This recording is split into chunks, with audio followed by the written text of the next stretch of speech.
Start. एक राजा को एक बुरी खबर मिली कि किसी दूसरे देश के राजा की सेनाएं उसकी सीमाओं पर हमला करने लगी हैं। विराम। थोड़ी सी देरी में यह खबर शहर के हर कोने में फैल गई। विराम। हर एक युवा, स्त्री, पुरुष, छोटे और बड़े, सभी लोग सेना में भर्ती हो गए। विराम। उसी शहर में एक गरीब बुढ़िया भी रहती थी। विराम।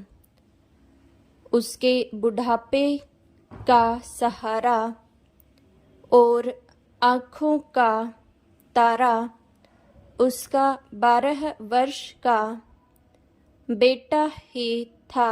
विराम।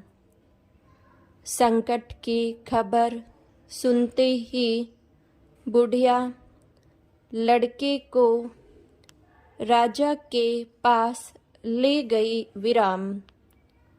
वहाँ उस समय लड़ाई के बारे में विचार हो रहा था।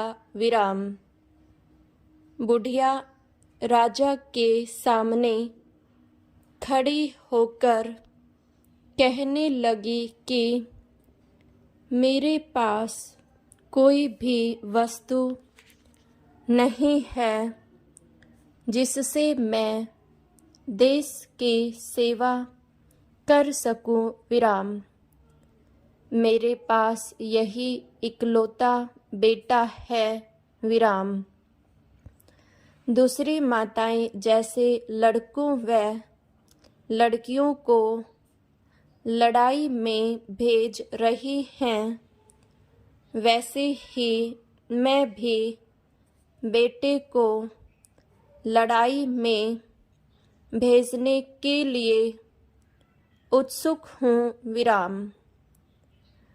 राजा ने बुढ़िया की ओर देखा और कहा कि मेरी यह इच्छा है कि तुम इसको घर वापस ले जाओ। विराम।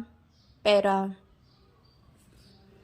मजबूर होकर राजा को उसका प्रस्ताव मंजूर करना पड़ा। विराम। लड़ाई शुरू हुई और बुढ़िया का इकलौता बेटा मारा गया। विराम। जब बुढ़िया यह बुरी खबर सुनते ही राजा के पास पहुंची तो राजा ने कहा कि अब रोने से कोई लाभ नहीं। विराम। बुढ़िया बोली, मैं इसलिए रो रही हूँ कि अगर दोबारा लड़ाई हुई तो दूसरा बेटा कहाँ से लाऊंगी। विराम।